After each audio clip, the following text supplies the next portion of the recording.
Mesdames et messieurs, bonsoir et bienvenue à ce rendez-vous d'information. Voici les titres. Premier jour de Ramadan, pas facile pour les commerçants de Sandaga. Les clients ont déserté ce lieu de commerce. Rigueur du Ramadan oblige. Il faut aller à Tilène pour voir une certaine animation devant les étals de vaisselle. Notamment, les mécaniciens également attendent sagement des clients. Rendo, village de la commune de Podor, bénéficie d'un paquet de services du PUDC. Il s'agit d'une piste de désenclavement, d'un système d'alimentation en eau multivillage et de l'électrification de la localité. Les mangues vertes sont visibles en nombre sur les étals. Ce n'est pas encore la saison, mais beaucoup de vendeurs en font leur gagne-pain. Les mangues sont vendues en tranches ou sous forme de purée. Et puis la couture locale est bien appréciée sur les marchés européens et américains, d'où les défis pour les professionnels sénégalais de la formation et de la relance de la production du textile industriel. C'est dans les as du fil, sujet de la rubrique Atelier et comptoir de ce soir. Mais tout d'abord, ce message du chef de l'État, M. le Président Macky Sall, à l'occasion du mois béni du Ramadan. L'avènement du mois béni du Ramadan m'offre l'agréable occasion d'adresser à la communauté musulmane de notre pays et à toute la Oumma islamique mes chaleureuses félicitations. En cette période sacrée de repentance et d'abstinence, j'ai une pensée pour toutes les personnes nécessiteuses dont la condition vulnérable rappelle le message de solidarité et de partage que porte le Ramadan. Puisse Allah, dans sa générosité infinie, conforter notre foi, agréer nos dévotions et vivifier en chacun de nous les valeurs essentielles de pardon et d'amour du prochain pour un monde de paix et de fraternité humaine. Message de son Excellence, Monsieur le Président Macky Sall, à l'occasion du mois béni du Ramadan. Le village de Rendo, dans la commune de Podor, bénéficie d'un paquet de services du PUDC. Il s'agit du désenclavement grâce à la piste ARL Lao Yare Lao, un système d'alimentation en eau multi-village et l'électrification, des réalisations qui apportent l'espoir dans cette localité. Pape Bonatiao. Réceptionnée il y a de cela juste quelques mois, la piste ARL Lao Yare Lao s'étend sur 48 km. Une ligne électrique moyenne tension surplombe le tracé jusqu'au village de Rendo, à une dizaine de kilomètres de Yare-Lao. Sur place, les empreintes du PUDC sont visibles.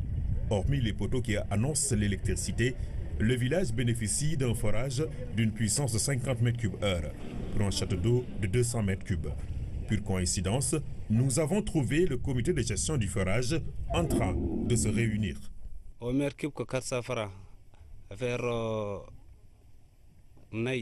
Nous vendons le mètre cube à 400 francs. L'argent que nous collectons nous sert à réparer le forage en cas de panne, mais aussi à acheter du carburant.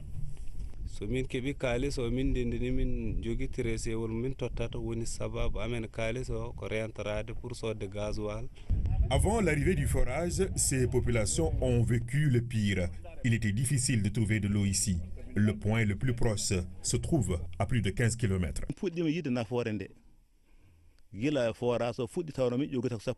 C'était dur avant, nous marchions des kilomètres à la recherche de l'eau, mais depuis qu'on a le forage, nos soucis sont finis. Nous sommes très contents.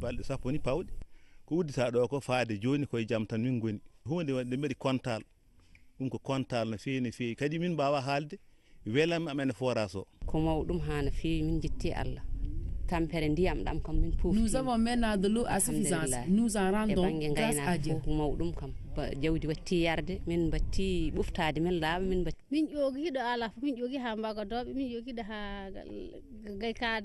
Nous allions jusqu'à Gaïkada ou même Yare, mais tout ça est fini maintenant.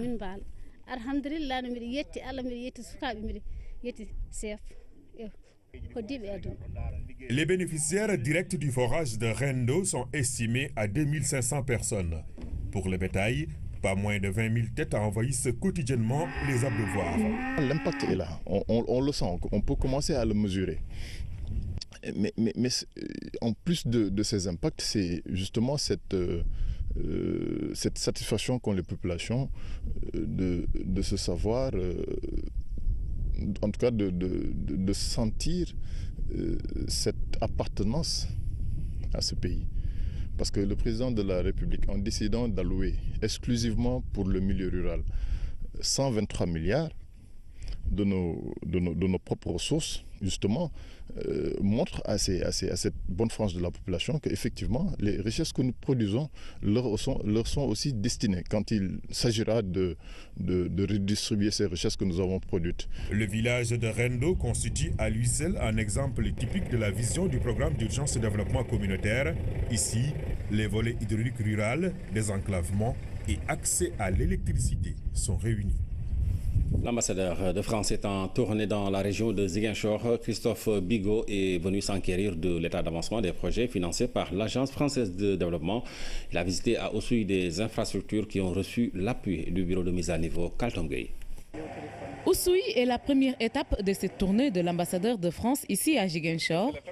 Christophe Bigot est venu visiter cette infrastructure grandiose bâtie sur 7 hectares avec plus de 7 milliards investis dans cet hôtel.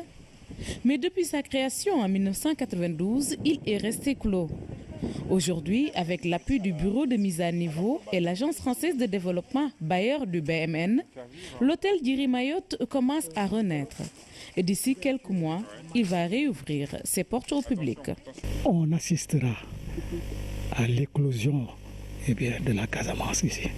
Je crois que ça, c'est le moteur de relance du tourisme casamancé.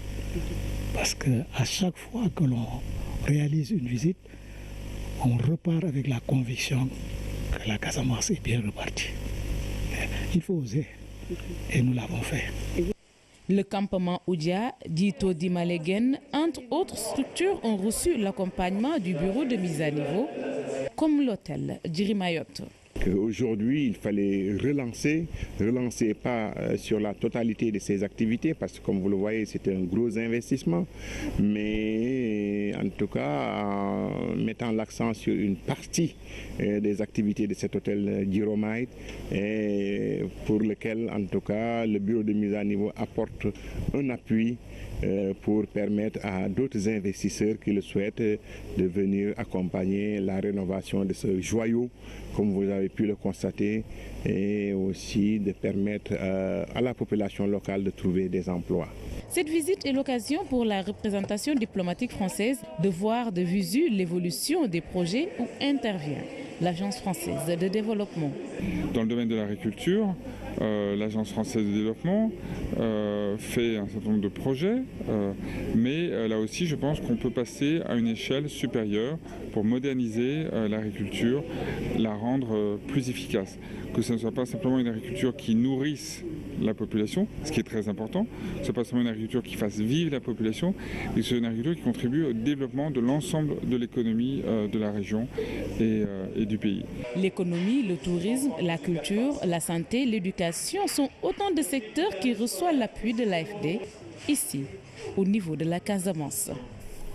Vous l'avez certainement constaté depuis quelque temps, de nouveaux numéros sont marqués devant les portes de vos maisons. Ici à Dakar, l'objectif est de répondre à un besoin de repérage, de guidage, mais aussi d'harmoniser le système d'adressage. Et cela va faciliter l'accès à la technologie GPS. La numérotation des bâtiments est d'ailleurs en cours et plus de 15 000 portes sont déjà repérées. Koumba Diakhatamar. Dakar à l'heure et aux couleurs de la cartographie numérique. Devant chaque porte, un numéro. C'est un nouveau système d'adressage derrière lequel un homme, plutôt connu pour la défense des consommateurs. L'État du Sénégal a décidé de s'approprier le travail que nous avions initié depuis 2008 de cartographie du Sénégal et d'une cartographie numérique routable qui pourra être utilisée par les différents services de l'État. L'idée, c'est d'avoir des numéros de porte géoréférencés, numéros différents de ceux classiques des maisons qui ne changent pas. Supposons que vous avez une entrée de garage et une entrée principale. Si vous transformez l'entrée de garage en boutique ou bien en bureau, à ce moment-là, on va donner un numéro à la boutique et un numéro à la porte d'entrée. Maintenant, l'intérêt, c'est que si quelqu'un se trouve dans une rue et si vous vous appelez pour dire je suis au 200 de l'avenue Lamine Gueye et j'ai besoin des pompiers, avant même de quitter, les sapeurs-pompiers sauront que vous êtes à 200 mètres du début de la rue et à X mètres de la bouche d'incendie la plus proche. Cet adressage va avec le système de navigation par satellite GPS Diow, naviguer en langage wolof, c'est une forme d'adaptation sénégalaise multilingue du GPS. Le système que nous avons mis en place, c'est que l'ensemble des données sont sur le terminal. Donc une fois que vous les avez, il n'y a pas de facturation supplémentaire. Depuis 2008, les gens peuvent utiliser le logiciel. Mais c'était dans un cadre privé pour lequel donc, les prix étaient peut-être un peu élevés. Maintenant, l'État a dit que pourquoi ne pas faire de sorte qu'il puisse être très accessible. Guidés par Diow, nous quittons Grand Médine, direction Guédiawaye, à la rencontre des équipes sur le terrain. Le numéro qu'on vous a donné permet de mieux repérer votre maison. Et tous les services de l'État l'auront.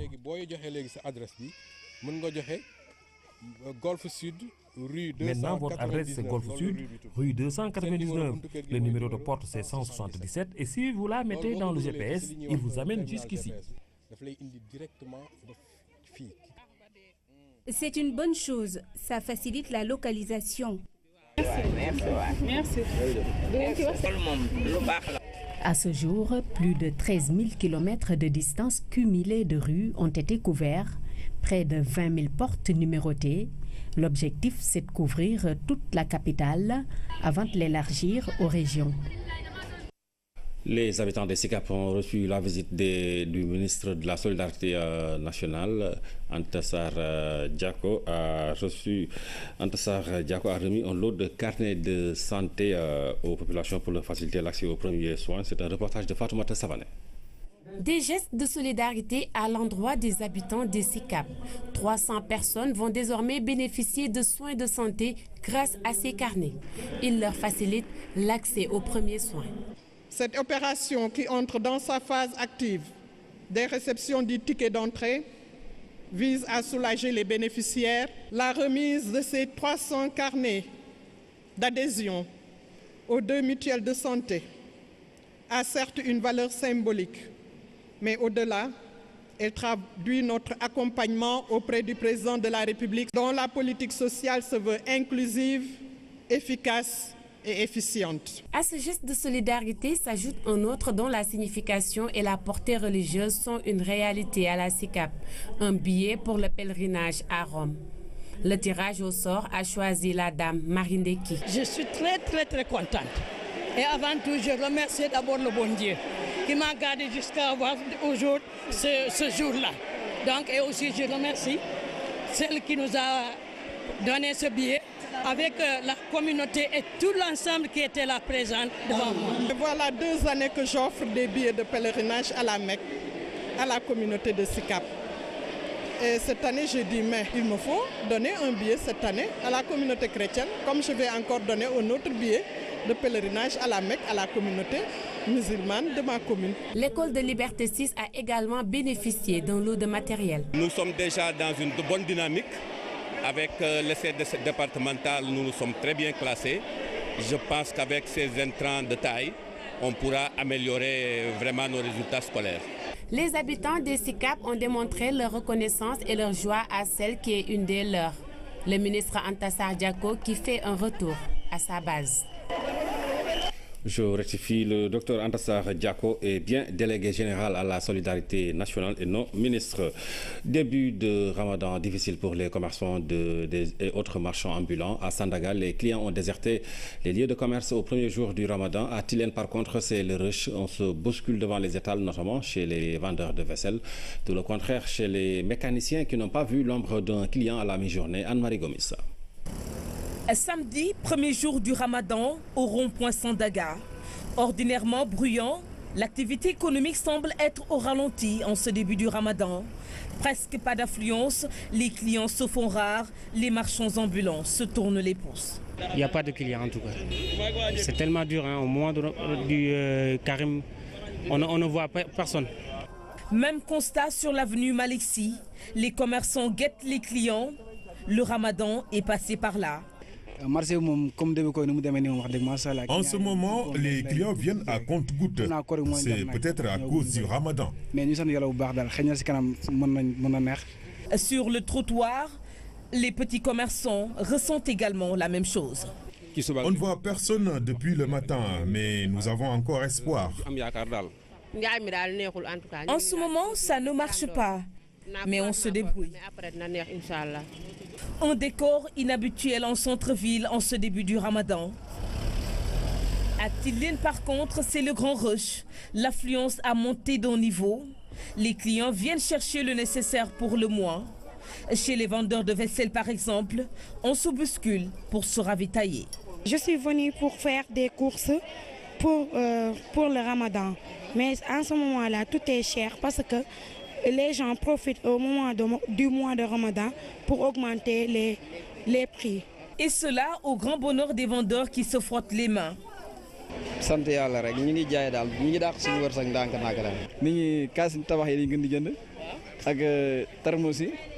Les plus prisés sont les verres, les thermos, glacières, paniers de pain, entre autres. Un décor que souhaiterait avoir le mécanicien. Au rond-point Malixi prolongé, on est dans l'attente du premier client. Aujourd'hui, comme on vient de commencer le mois de Karim, les clients viennent petit à petit. Chez le mécanicien, au marché Tilène ou à Sandaga, chacun fait le compte du premier jour du Ramadan. Si certains affichent le sourire, d'autres gardent espoir pour la suite. Début du Ramadan qui rime avec rareté des clients et cherté de certains prix. Le reportage du jour s'intéresse à la mangue non encore mûre. Au Sénégal, ce n'est pas encore la saison, mais la mangue, surtout verte, est bien visible sur le marché. À chaque coin de rue, elle est vendue en tranches ou sous forme de purée. D'autres vendeurs utilisent des procédés chimiques pour accélérer la naturalisation de la mangue. Cela peut entraîner des problèmes digestifs. Aminata Mbengafal. La plupart des mangues visibles sur le marché viennent des pays voisins. Au Sénégal, ce n'est pas encore la période, mais certains ont déjà commencé à vendre ces mangues qui ne sont pas encore mûres. Au marché syndicat de Pékin, les étals débordent de mangues vertes. C'est le lieu privilégié des détaillantes pour faire leurs provisions. C'est la période des mangues vertes. La vente nous permet de satisfaire nos besoins. J'ai acheté tout ça à 1000 francs. Des femmes qui ont des étals partout, jusque devant les portes des établissements scolaires. Elles épluchent, tranchent les mangues et les vendent à 50 francs le sachet. De la mangue bouillie ou de la purée de mangue est également proposée. J'ai bouilli la mangue pour en faire une purée. J'ai ajouté du sucre et du sel et c'est pour la rendre plus agréable. La mangue verte accompagnée de sel et du piment est très prisée par ses enfants, même si certains d'entre eux savent que c'est dangereux pour la santé. La mangue verte n'est pas bon. Quand tu la manges, tu auras deux maux de ventre. Le mieux c'est que tu bouilles la mangue et tu la manges. La mangue verte est également utilisée par les femmes dans la cuisine. On met la mangue verte dans la préparation du riz au poisson. Elle remplace le tamarin. Pourtant, les médecins sont unanimes, la consommation de la mangue verte peut entraîner des problèmes digestifs. Essentiellement des problèmes gastro-intestinaux, des troubles, des coliques, des épigastralgies, éventuellement même des infections intestinales, vu que souvent ces étals sont très mal protégés, laissés en l'air libre, avec des mouches quelquefois qui vont pulluler là-dessus, donc qui peuvent être source de problèmes infectieux effectivement. Conscient du danger, le service d'hygiène effectue des descentes sur le terrain pour des contrôles. C'est dangereux pour la santé publique. C'est pour cela que le service d'hygiène est en alerte maximum dans toutes les brigades pour faire des barrages sanitaires, pour améliorer et intensifier le contrôle de ces mangues vertes. Ce n'est pas uniquement les mangues, c'est l'ensemble des fruits. Les fruits et légumes qui n'ont pas atteint un développement de maturité doivent faire l'objet d'un contrôle et d'une saisie. L'ampleur du phénomène n'est pas ce qu'il était il y a 10 ans, il y a 15 ans. Il y a une nette diminution, mais toujours le phénomène est là. À ce stade du mois de mai, la plupart des mangues ne sont pas bien mûres à la cueillette. Certains vendeurs ont recours à des procédés chimiques pour accélérer la maturation. On enveloppe le produit dans du papier qu'on met au fond du panier. Par la suite, on range les mangues avant d'envelopper tout. 2 jours après, elles sont mûres. Ce procédé, même s'il est souvent utilisé, représente un danger. Il est interdit par le Code de l'hygiène. L'article L41 du Code de l'hygiène interdit de façon claire et expresse l'emploi du carbure de calcium dans les mangues pour accélérer le développement de la maturation. Ça, c'est interdit. C'est une infraction qui est prévue et réprimée par le Code de l'hygiène. Elle est artificielle, elle n'est pas naturelle, donc c'est un produit c'est sûr qui n'est pas sain de la même manière qu'un produit qui aurait mûri au niveau de l'arbre. La vente de ces mangues vertes est interdite. Une contravention allant de 200 à 20 000 francs est prévue par le Code de l'hygiène.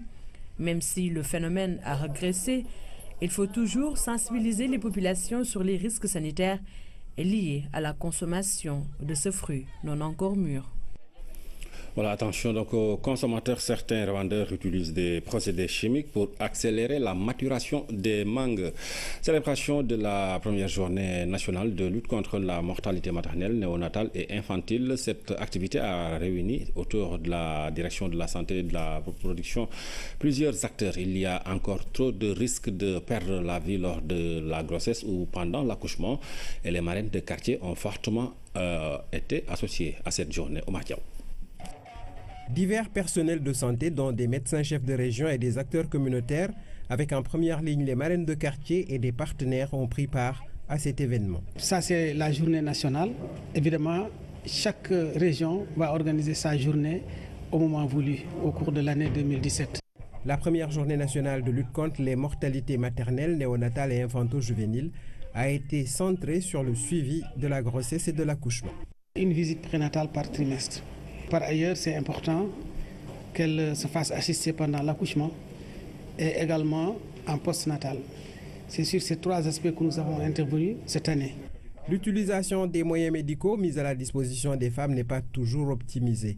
Pour des raisons socioculturelles, certaines d'entre elles accouchent encore à domicile, à quelques encablures d'une structure de santé.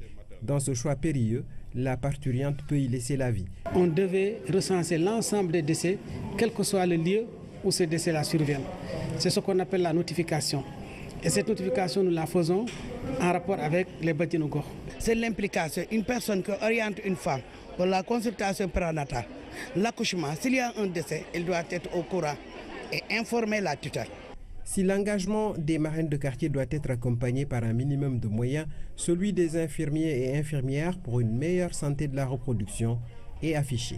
Les infirmières et infirmiers du Sénégal, par le biais de l'ANIDES, s'engagent solennellement à lutter contre la mortalité maternelle, néonatale, infantile. En moyenne, de 14 à 49 ans, la femme traverse sa période de fertilité, une phase importante de sa vie, mais qui n'est pas sans risque.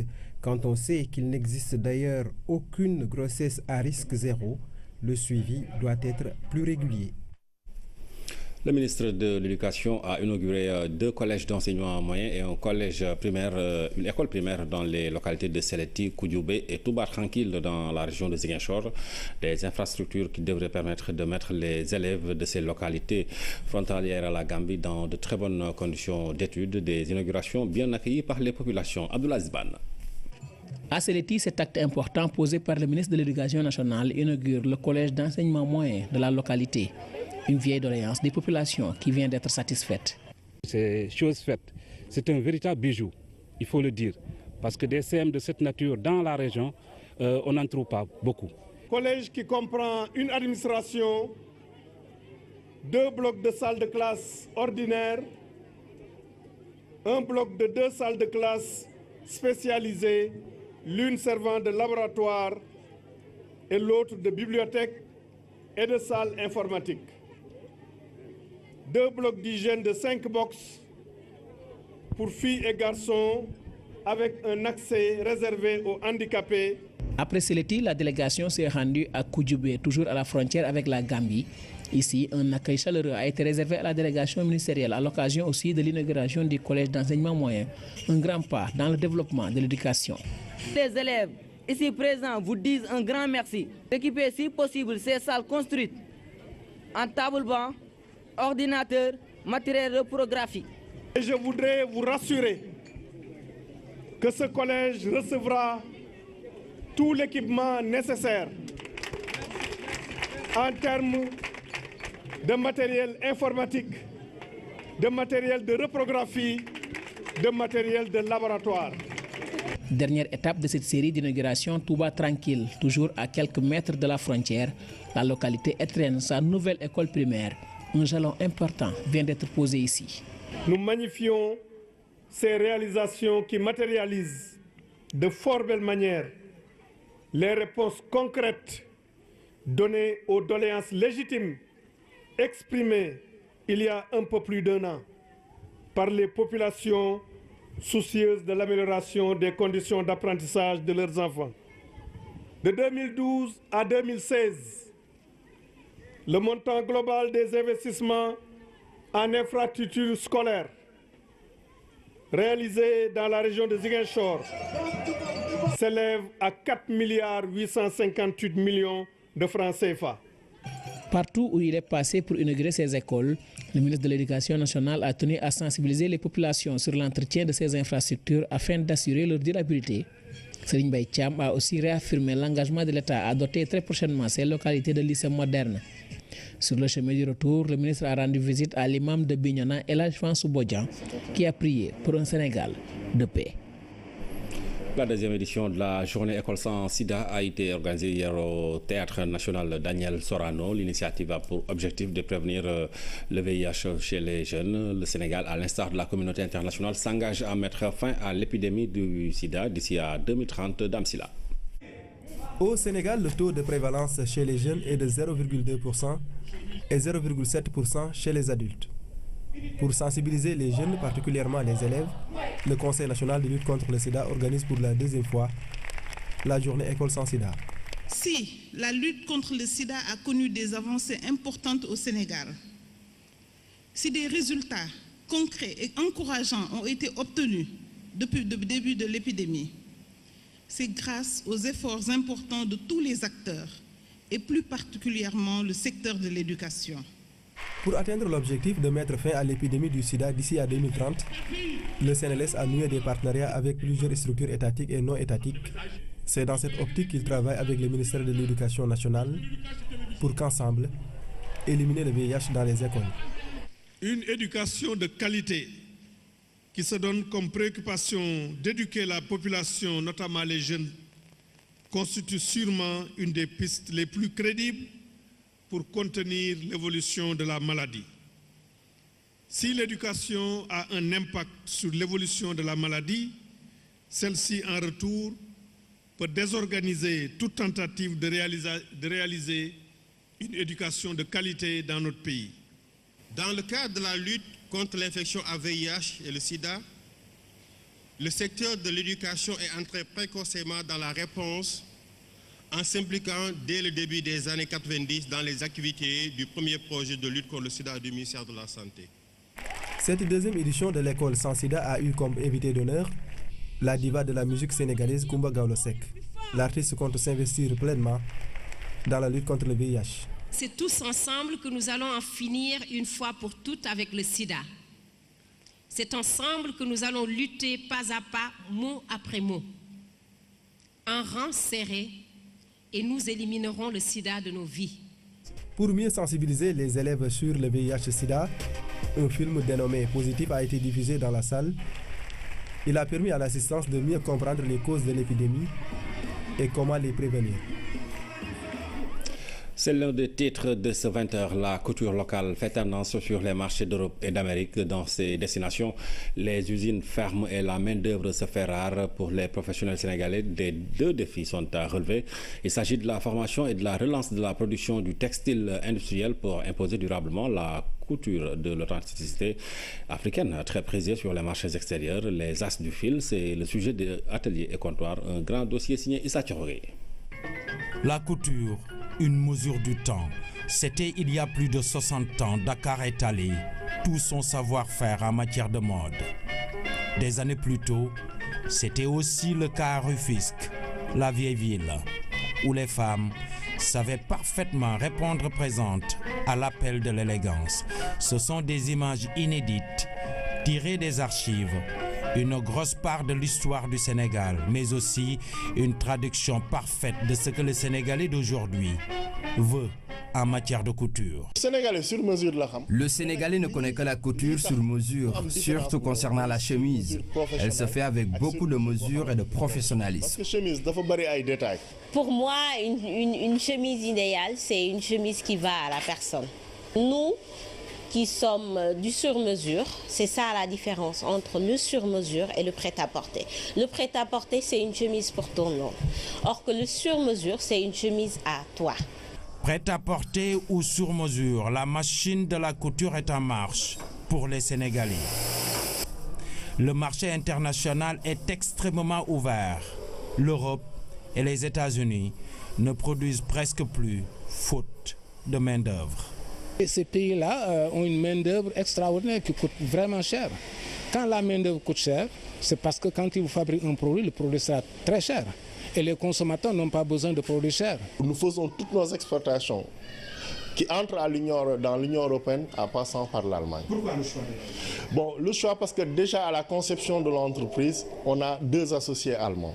Mais surtout que l'Allemagne est le pays le plus développé en Europe. Aujourd'hui, vous allez en Europe, vous trouvez des chemises qui vous coûtent 50, 60, 70 000 et même peut-être plus.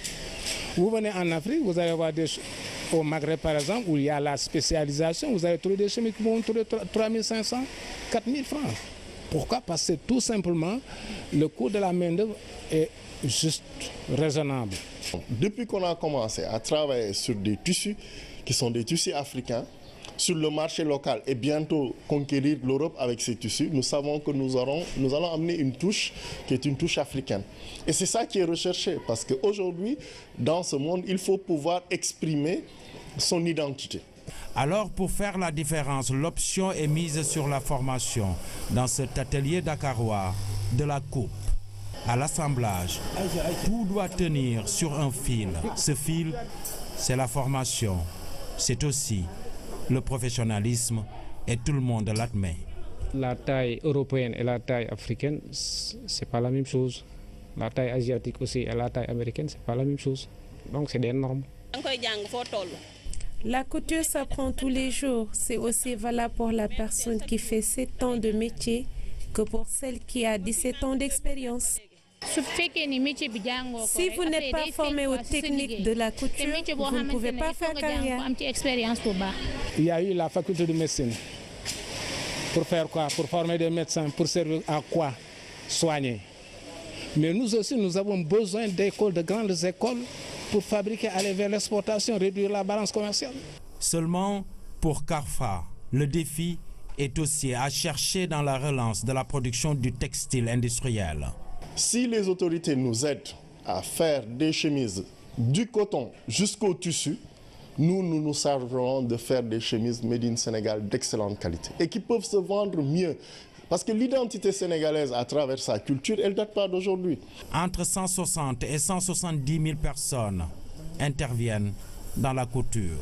La plupart n'étant pas formées aux normes internationales, alors que les marchés extérieurs sont des marchés de l'authenticité.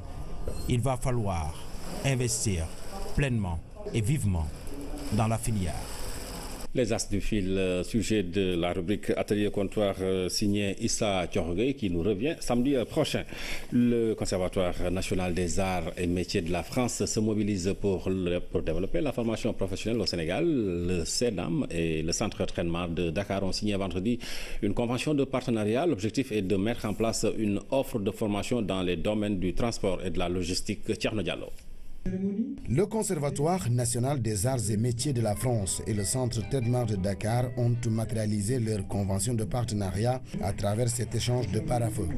Une convention de 3 ans renouvelable axée sur la formation des métiers portuaires, des enseignements délocalisés au Sénégal. C'est une chance qui nous offre l'avantage de former le plus grand nombre possible d'étudiants tout en leur permettant de rester sur place auprès de leurs parents, auprès de leur famille et d'éviter à leur famille justement les affres et les aléas de la vie à l'étranger. Le CNAP, c'est un établissement d'enseignement supérieur donc qui forme des diplômes à niveau Bac+2, Bac+3 et Master. essentiellement. Les enjeux, c'est vraiment de développer l'ensemble des formations que le CNAM peut déployer au profit de la population sénégalaise, et notamment dans le cadre des métiers de la logistique et du transport. Le label Tretma, référencé dans la formation et la logistique des métiers portuaires, s'est imposé au fil des années. Une raison pour que le Conseil sénégalais des chargeurs s'engage à soutenir le projet de partenariat entre les deux établissements d'enseignement supérieur. Le poumon économique du centre de traitement, c'est d'une part le COSEC, c'est d'autre part le port. Aujourd'hui, la réflexion, c'est que vous savez qu'il est heureux de constater que le Sénégal va être très bientôt producteur de pétrole, producteur de gaz à grande échelle. Il est important que nos concitoyens soient prêts, soient aptes aujourd'hui à la nouvelle configuration économique du Sénégal. Le centre Trémar, avec aussi les autorités de tutelle, donc ont formulé une politique de formation en adéquation avec les orientations du plan Sénégal émergent, c'est-à-dire former le capital humain dans le domaine du maritime pour permettre quand même de mettre en œuvre les projets du plan Sénégal émergent. La signature de partenariat entre le CNAM et le centre Tretmar a été ponctuée par cet échange de cadeaux pour sceller les nouveaux engagements pris par les deux parties.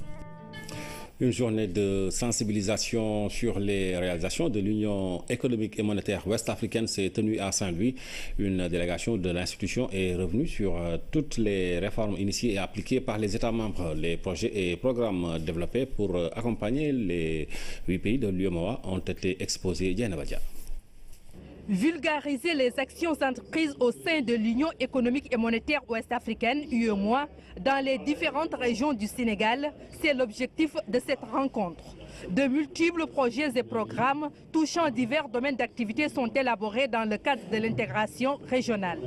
Les marchés transfrontaliers à bétail que nous avons eu à construire, je voudrais faire état de ce que nous avions fait dans la région de Ziguinchor à Djiguenou, ce que nous avions fait à Kaffrine, à Birkelane, ce que nous avions fait dans la région de Thiès, à Sévécaille, et spécifiquement dans la région de Saint-Louis, à Tillé-Boubacar.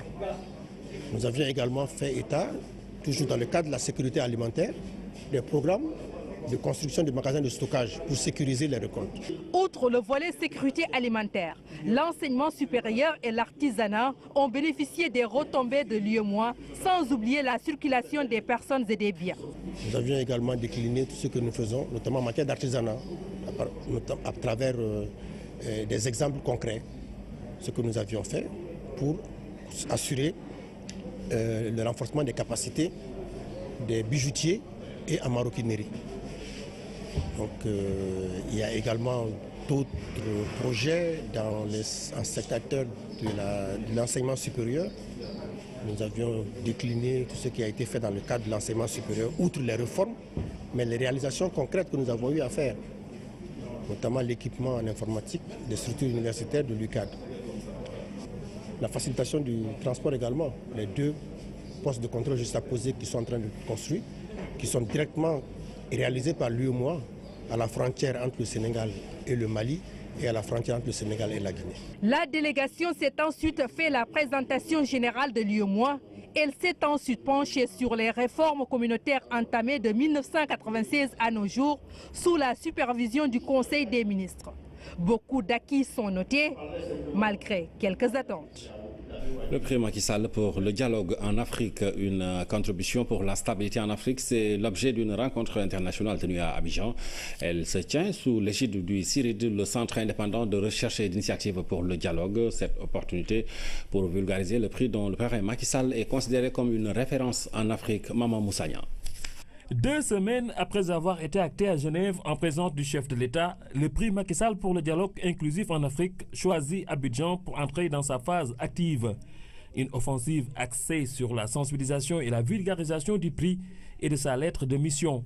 L'objectif est de susciter une adhésion continentale autour de cette contribution significative du CIRID à la culture du dialogue et de l'entente cordiale dans le continent. Nous avons pensé que c'était normal que dans un pays comme la Côte d'Ivoire, qui est l'une des premières économies de l'Afrique de l'Ouest, puisse bénéficier de cette présence protocolaire au niveau de notre organisation. Surtout que c'est M. l'ambassadeur qui le dit, que l'exemple sénégalais en matière de dialogue s'est également manifesté ici.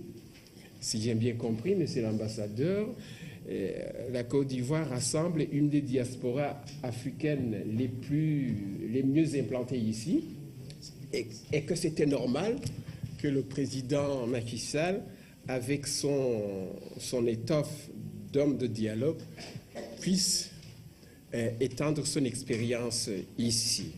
Plusieurs organisations de la société civile, comme la CONARIV et la Poésie, ont répondu à l'appel du CIRIT, car d'Abidjan, le parrain est perçu comme un promoteur modèle du dialogue et de la concertation en Afrique. Il faut reconnaître que le président Macky Sall a été nommé au Sénégal avec 65% des voix, mais cela n'a pas empêché d'ouvrir un dialogue. Parce qu'il a été élu, c'était, comme on dit, des élections très propres, comme on dit, sans bavure. Mais malgré tout ça, il a quand même accepté de réunir toutes les populations sénégalaises pour un dialogue. Parce que le dialogue, c'est important, c'est l'âme de fort. Et lorsque le dialogue est permanent, ça évite beaucoup de problèmes dans nos États. Pour ces acteurs, le choix d'Abidjan comme première étape dans ce processus de vulgarisation témoigne de la centralité de la problématique du dialogue dans la Côte d'Ivoire post-conflit. Nous avons lancé un rêve auquel nous croyons vraiment. Et si vous voulez, nous adoptons volontiers le concept légué par le pasteur Martin Luther King, qui dit aux gens, écoutez, si nous sommes incapables de vivre ensemble comme des frères, eh bien nous mourrons ensemble comme des... J'ose pas prononcer ce mot-là. À l'unanimité, les participants au panel ont salué la création d'un tel prix pour désormais célébrer toutes les centenaires de la paix et du dialogue en Afrique. La dynamique de vulgarisation ainsi engagée ne faiblira pas tant que les 54 États de l'Union africaine n'auront pas été mis à niveau par rapport aux vertus dont le prix est porteur. L'actualité internationale sous forme de brèves illustrées nous conduit au Sri Lanka et en Sicile où s'est tenu le sommet du G7. Mais commençons par la Libye. De nouveaux migrants ont été secourus. Pape Bounatiao. Vaste opération de sauvetage au large de la Libye. Plusieurs milliers de migrants ont tenté cette semaine de rejoindre l'Italie. Ils sont coincés à 30 km de Tripoli dans des bateaux remplis à bord. Une situation de détresse que tentent de gérer les gardes-côtes libyens. Cependant, des centaines de migrants, disent-ils, sont toujours coincés en pleine mer. Un fait inédit dans l'histoire du G7, les grandes puissances mondiales réunies en ce moment en Sicile ne sont pas parvenues à trouver un accord sur le climat. Le président des États-Unis, Donald Trump, a refusé de s'engager en faveur de l'accord de Paris contre le réchauffement climatique. Par contre, les dirigeants du monde ont accordé leur violon quant à la lutte contre le terrorisme. 91 morts et 110 disparus, c'est le bilan des inondations au Sri Lanka. Le pays a été balayé par de fortes pluies de mousson qui ont également provoqué des glissements de terrain. Sur place, les équipes de secours sont débordées. L'Inde voisine a envoyé des équipes pour aider à gérer cette situation. Voilà qui va faire cette édition. Merci de nous avoir suivis. Passez d'excellents moments en compagnie des programmes. Les mangues visibles sur le marché viennent des pays voisins. Au Sénégal, ce n'est pas encore la période, mais certains ont déjà commencé à vendre ces mangues qui ne sont pas encore mûres. Au marché syndicat de Pékin, les étals débordent de mangues vertes. C'est le lieu privilégié des détaillantes pour faire leurs provisions. C'est la période des mangues vertes. La vente nous permet de satisfaire nos besoins. J'ai acheté tout ça à 1000 francs. Des femmes qui ont des étals partout, jusque devant les portes des établissements scolaires. Elles épluchent, tranchent les mangues et les vendent à 50 francs le sachet. De la mangue bouillie ou de la purée de mangue est également proposée. J'ai bouilli la mangue pour en faire une purée. J'ai ajouté du sucre et du sel et c'est pour la rendre plus agréable. La mangue verte accompagnée de sel et du piment est très prisée par ses enfants, même si certains d'entre eux savent que c'est dangereux pour la santé. La mangue verte n'est pas bon. Quand tu la manges, tu auras des maux de ventre. Le mieux c'est que tu bouilles la mangue et tu la manges. La mangue verte est également utilisée par les femmes dans la cuisine. On met la mangue verte dans la préparation du riz au poisson. Elle remplace le tamarin. Pourtant, les médecins sont unanimes, la consommation de la mangue verte peut entraîner des problèmes digestifs. Essentiellement des problèmes gastro-intestinaux, des troubles, des coliques, des épigastralgies, éventuellement même des infections intestinales, vu que souvent ces étals sont très mal protégés, laissés en l'air libre, avec des mouches quelquefois qui vont pulluler là-dessus, donc qui peuvent être source de problèmes infectieux effectivement. Conscient du danger, le service d'hygiène effectue des descentes sur le terrain pour des contrôles. C'est dangereux pour la santé publique. C'est pour cela que le service d'hygiène est en alerte maximum dans toutes les brigades pour faire des barrages sanitaires, pour améliorer et intensifier le contrôle de ces mangues vertes. Ce n'est pas uniquement les mangues, c'est l'ensemble des fruits.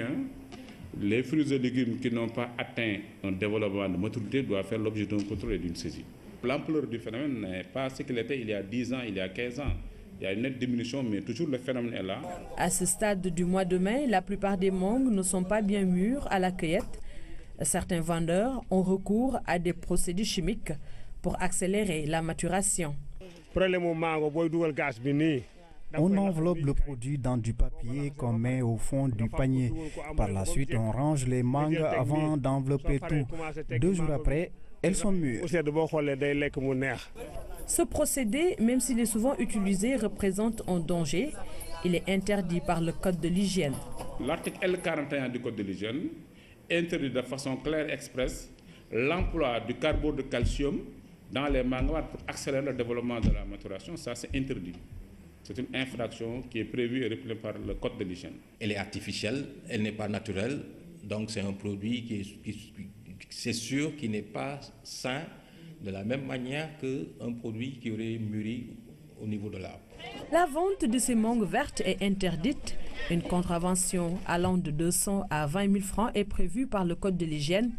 Même si le phénomène a régressé, il faut toujours sensibiliser les populations sur les risques sanitaires liés à la consommation de ce fruit non encore mûr. Voilà, attention donc aux consommateurs. Certains revendeurs utilisent des procédés chimiques pour accélérer la maturation des mangues. Célébration de la première journée nationale de lutte contre la mortalité maternelle, néonatale et infantile. Cette activité a réuni autour de la direction de la santé et de la production plusieurs acteurs. Il y a encore trop de risques de perdre la vie. C'est d'abord le bon Dieu qui m'a gardé jusqu'à aujourd'hui ce jour-là. Donc, et aussi je remercie celle qui nous a donné ce billet, avec la communauté et tout l'ensemble qui était là présent devant moi. Voilà 2 années que j'offre des billets de pèlerinage à la Mecque, à la communauté de SICAP. Et cette année, j'ai dit, mais il me faut donner un billet cette année à la communauté chrétienne, comme je vais encore donner un autre billet de pèlerinage à la Mecque, à la communauté musulmane de ma commune. L'école de Liberté 6 a également bénéficié d'un lot de matériel. Nous sommes déjà dans une bonne dynamique. Avec l'essai départemental, nous nous sommes très bien classés. Je pense qu'avec ces intrants de taille, on pourra améliorer vraiment nos résultats scolaires. Les habitants des SICAP ont démontré leur reconnaissance et leur joie à celle qui est une des leurs. Le ministre Antassar Diako qui fait un retour à sa base. Je rectifie, le docteur Antassar Diako est bien délégué général à la solidarité nationale et non ministre. Début de Ramadan difficile pour les commerçants et autres marchands ambulants. À Sandaga, les clients ont déserté les lieux de commerce au premier jour du Ramadan. À Tilène, par contre, c'est le rush. On se bouscule devant les étals, notamment chez les vendeurs de vaisselle. Tout le contraire, chez les mécaniciens qui n'ont pas vu l'ombre d'un client à la mi-journée. Anne-Marie Gomis. Samedi, premier jour du Ramadan, au rond-point Sandaga. Ordinairement bruyant, l'activité économique semble être au ralenti en ce début du Ramadan. Presque pas d'affluence, les clients se font rares, les marchands ambulants se tournent les pouces. Il n'y a pas de clients en tout cas. C'est tellement dur, au moment du Karim, on ne voit personne. Même constat sur l'avenue Malexi, les commerçants guettent les clients. Le Ramadan est passé par là. En ce moment, les clients viennent à compte-gouttes. C'est peut-être à cause du Ramadan. Sur le trottoir, les petits commerçants ressentent également la même chose. On ne voit personne depuis le matin, mais nous avons encore espoir. En ce moment, ça ne marche pas, mais on se débrouille. Un décor inhabituel en centre-ville en ce début du Ramadan. À Tilène, par contre, c'est le grand rush. L'affluence a monté d'un niveau. Les clients viennent chercher le nécessaire pour le mois. Chez les vendeurs de vaisselle, par exemple, on se bouscule pour se ravitailler. Je suis venue pour faire des courses pour le Ramadan. Mais en ce moment-là, tout est cher parce que les gens profitent au moment du mois de Ramadan pour augmenter les prix. Et cela au grand bonheur des vendeurs qui se frottent les mains.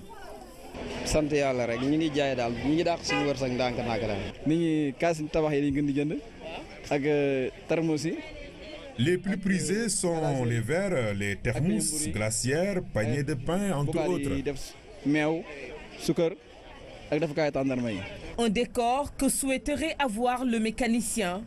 Au rond-point Malixi prolongé, on est dans l'attente du premier client. Aujourd'hui, comme on vient de commencer le mois de Karim, les clients viennent petit à petit. Chez le mécanicien, au marché Tilène ou à Sandaga, chacun fait le compte du premier jour du Ramadan. Si certains affichent le sourire, d'autres gardent espoir pour la suite. Début du Ramadan qui rime avec rareté des clients et cherté de certains prix. Le reportage du jour s'intéresse à la mangue non encore mûre. Au Sénégal, ce n'est pas encore la saison, mais la mangue, surtout verte, est bien visible sur le marché. À chaque coin de rue, elle est vendue en tranches ou sous forme de purée. D'autres vendeurs utilisent des procédés chimiques pour accélérer la naturalisation de la mangue. Cela peut entraîner des problèmes digestifs. Aminata Mbengafal. La plupart des mangues. Mesdames et messieurs, bonsoir et bienvenue à ce rendez-vous d'information. Voici les titres. Premier jour de Ramadan, pas facile pour les commerçants de Sandaga. Les clients ont déserté ce lieu de commerce. Rigueur du Ramadan oblige. Il faut aller à Tilène pour voir une certaine animation devant les étals de vaisselle. Notamment, les mécaniciens également attendent sagement des clients. Rendo, village de la commune de Podor, bénéficie d'un paquet de services du PUDC. Il s'agit d'une piste de désenclavement, d'un système d'alimentation en eau multivillage et de l'électrification de la localité. Les mangues vertes sont visibles en nombre sur les étals. Ce n'est pas encore la saison, mais beaucoup de vendeurs en font leur gagne-pain. Les mangues sont vendues en tranches ou sous forme de purée. Et puis la couture locale est bien appréciée sur les marchés européens et américains, d'où les défis pour les professionnels sénégalais de la formation et de la relance de la production du textile industriel. C'est dans les as du fil, sujet de la rubrique Atelier et comptoir de ce soir. Mais tout d'abord, ce message du chef de l'État, M. le Président Macky Sall, à l'occasion du mois béni du Ramadan. L'avènement du mois béni du Ramadan m'offre l'agréable occasion d'adresser à la communauté musulmane de notre pays et à toute la Oumma islamique mes chaleureuses félicitations. En cette période sacrée de repentance et d'abstinence, j'ai une pensée pour toutes les personnes nécessiteuses dont la condition vulnérable rappelle le message de solidarité et de partage que porte le Ramadan. Puisse Allah, dans sa générosité infinie, conforter notre foi, agréer nos dévotions et vivifier en chacun de nous les valeurs essentielles de pardon et d'amour du prochain pour un monde de paix et de fraternité humaine. Message de son Excellence, Monsieur le Président Macky Sall, à l'occasion du mois béni du Ramadan. Le village de Rendo, dans la commune de Podor, bénéficie d'un paquet de services du PUDC. Il s'agit du désenclavement grâce à la piste ARL Lao Yare Lao, un système d'alimentation en eau multi-village et l'électrification, des réalisations qui apportent l'espoir dans cette localité. Pape Bonatiao. Réceptionnée il y a de cela juste quelques mois, la piste ARL Lao Yare Lao s'étend sur 48 km. Une ligne électrique moyenne tension surplombe le tracé jusqu'au village de Rendo, à une dizaine de kilomètres de Yare-Lao. Sur place, les empreintes du PUDC sont visibles. Hormis les poteaux qui annoncent l'électricité, le village bénéficie d'un forage d'une puissance de 50 m3/h pour un château d'eau de 200 m3. Pure coïncidence, nous avons trouvé le comité de gestion du forage en train de se réunir.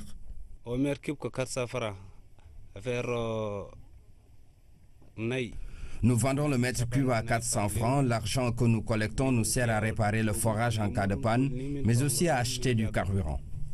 somin keɓi kalis o min ndendini min jogitire sewol min tottata woni sababu amen kalis o ko rentorade pour sodde gasoil. Avant l'arrivée du forage, ces populations ont vécu le pire. Il était difficile de trouver de l'eau ici. Le point le plus proche se trouve à plus de 15 km.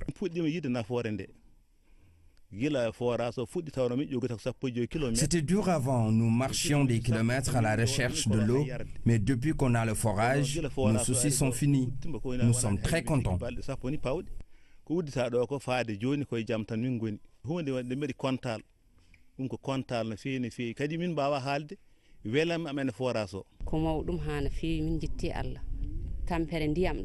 Nous avons maintenant de l'eau à suffisance. Nous en rendons grâce à Dieu.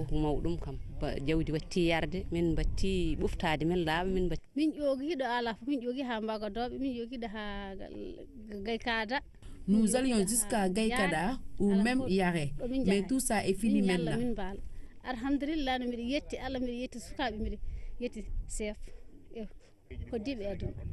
Les bénéficiaires directs du forage de Rendo a repéré Koumba Diakhatamar. Dakar à l'heure et aux couleurs de la cartographie numérique. Devant chaque porte, un numéro. C'est un nouveau système d'adressage derrière lequel un homme, plutôt connu pour la défense des consommateurs. L'État du Sénégal a décidé de s'approprier le travail que nous avions initié depuis 2008 de cartographie du Sénégal et d'une cartographie numérique routable qui pourra être utilisée par les différents services de l'État.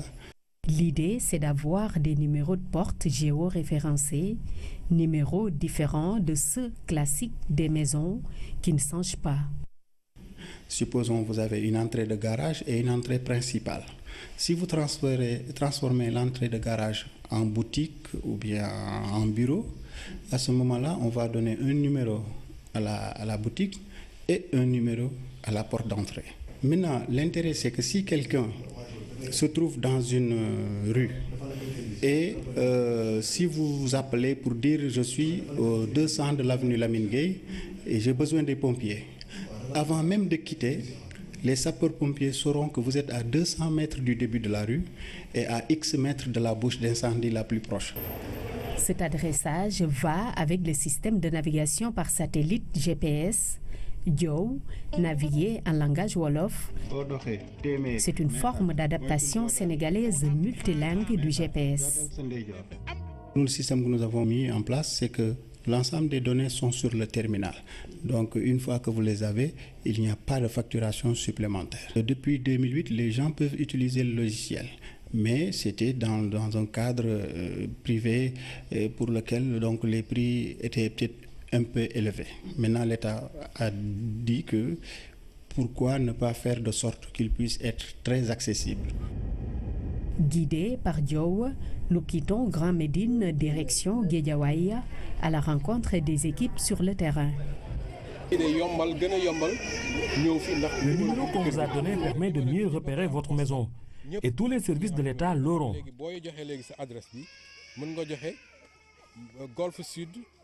Maintenant, votre adresse c'est Golfe Sud, rue 299. Le numéro de porte c'est 177. Et si vous la mettez dans le GPS, il vous amène jusqu'ici. C'est une bonne chose. Ça facilite la localisation. Merci. À ce jour, plus de 13 000 km de distance cumulée de rues ont été couverts, près de 20 000 portes numérotées. L'objectif, c'est de couvrir toute la capitale avant de l'élargir aux régions.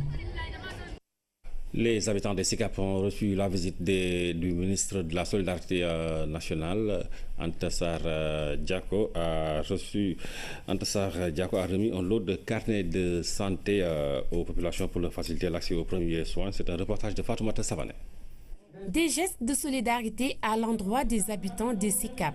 300 personnes vont désormais bénéficier de soins de santé grâce à ces carnets. Ils leur facilitent l'accès aux premiers soins.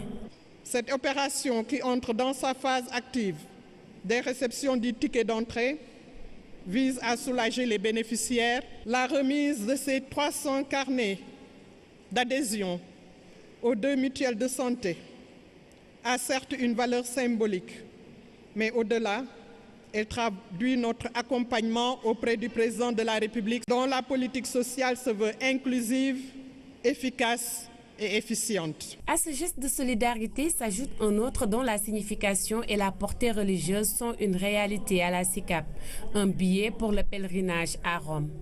Le tirage au sort a choisi la dame Marindeki. Je suis très contente. Et avant tout, je remercie. Sont estimés à 2500 personnes. Pour le bétail, pas moins de 20 000 têtes envahissent quotidiennement les abreuvoirs. L'impact est là, on le sent, on peut commencer à le mesurer. Mais en plus de ces impacts, c'est justement cette satisfaction qu'ont les populations de se savoir, en tout cas de sentir cette appartenance à ce pays. Parce que le président de la République, en décidant d'allouer exclusivement pour le milieu rural 123 milliards de nos propres ressources, justement, montre à cette bonne frange de la population qu'effectivement, les richesses que nous produisons leur sont aussi destinées quand il s'agira de redistribuer ces richesses que nous avons produites. Le village de Rendo constitue à lui seul un exemple typique de la vision du programme d'urgence de développement communautaire. Ici, les volets hydrauliques rurales, désenclavement et accès à l'électricité sont réunis. L'ambassadeur de France est en tournée dans la région de Ziguinchor. Christophe Bigot est venu s'enquérir de l'état d'avancement des projets financés par l'Agence française de développement. Il a visité à Oussouye des infrastructures qui ont reçu l'appui du bureau de mise à niveau Kaltongay. Oussouye est la première étape de cette tournée de l'ambassadeur de France ici à Ziguinchor. Christophe Bigot est venu visiter cette infrastructure grandiose bâtie sur 7 hectares avec plus de 7 milliards investis dans cet hôtel. Mais depuis sa création en 1992, il est resté clos. Aujourd'hui, avec l'appui du bureau de mise à niveau et l'Agence française de développement, bailleur du BMN, l'hôtel d'Iri Mayotte commence à renaître. Et d'ici quelques mois, il va réouvrir ses portes au public. On assistera à l'éclosion de la Casamance ici. Je crois que ça, c'est le moteur de relance du tourisme casamancé. Parce qu'à chaque fois que l'on réalise une visite, on repart avec la conviction que la Casamance est bien repartie. Il faut oser, et nous l'avons fait. Le campement Oudia, dit Todi Malegen, entre autres structures, ont reçu l'accompagnement du bureau de mise à niveau, comme l'hôtel d'Iri Mayotte.